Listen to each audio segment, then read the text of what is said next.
Hi, my name is Victoria Doherty, and today I will be comparing the Trump and Clinton tax plans from the 2016 election. In this video, I will first introduce Trump's tax plan, followed by Clinton's tax plan. Then I will analyze both plans using economic theory, and finally I will explain which is better for the U.S. economy and why. Now I'm going to go over Trump's tax plan. Trump's tax plan involved reducing individual income brackets from 7 to 3. So ordinary income rates would be 12%, 25%, and 33%. This would increase the standard deduction from $6,300 to $15,000 for singles and from $12,600 to $30,000 for married couples filing jointly. This would also eliminate personal exemptions when filing. Trump planned to cap itemized deductions at $100,000 for single filers and $200,000 for joint filers or married couples. He planned to cut corporate tax rate from 35% to 15%.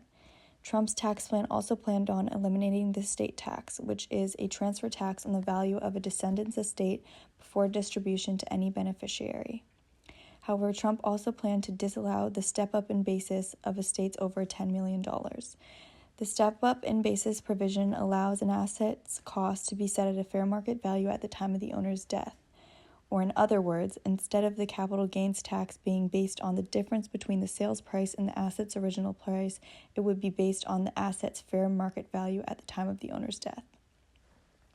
Other things included in Trump's tax plan were reducing federal revenue by between $4.4 trillion and $5.9 trillion on a static basis, and he proposed a one-time repatriation tax on overseas corporate profits. Clinton's tax plan would add a 4% surcharge on adjusted gross incomes over $5 million.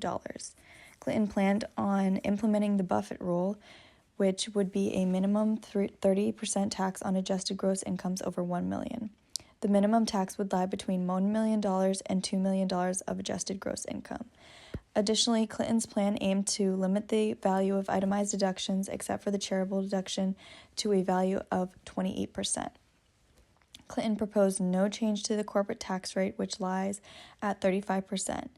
She hoped to expand the estate tax with higher rates for larger estates and planned to adjust the schedule for long-term capital gains by raising the top rate on medium-term capital gains to between 39.6% and 20%. Clinton hoped to expand the child tax credit. This would provide an additional $1,000 for children under 5 years old. The expanded child tax credit would phase in starting at the first dollar of income, which at current law it begins phasing in at $3,000.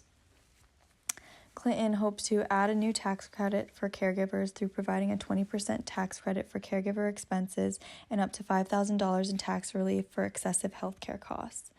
Additionally, Clinton wanted to reduce the estate tax exemption amount to $3.5 trillion for single filers and $7 trillion for married couples, and enact progressive rates on estates, which would be a top rate of 65% on estates worth $1 billion or more.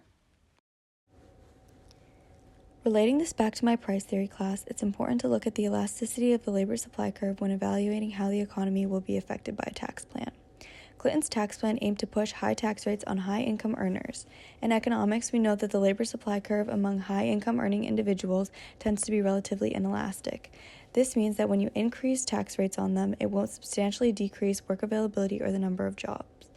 Clinton's tax increase on the wealthy would generate revenue without significantly reducing productive economic activity, or more specifically, economic activity made by middle to lower class individuals.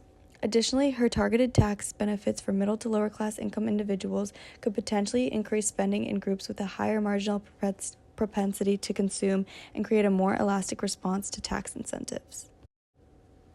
With all that being said, I believe the tax plan that would overall benefit the economy more would be Clinton's tax plan. Clinton's plan would benefit the economy more because it addressed income inequality concerns in a clear and concise way. She made sure her tax plan provided benefits to those who were and still are struggling to provide for themselves and their family. Reducing income inequality leads to more stable economic growth and strengthens the middle class purchasing power. Another reason why Clinton's tax plan would benefit the U.S. economy more is it proved to have a more substantial fiscal policy. By raising the revenue rather than cutting it, the plan allowed for less pressure on the deficit, which would lead to more stable long-term economic growth as well.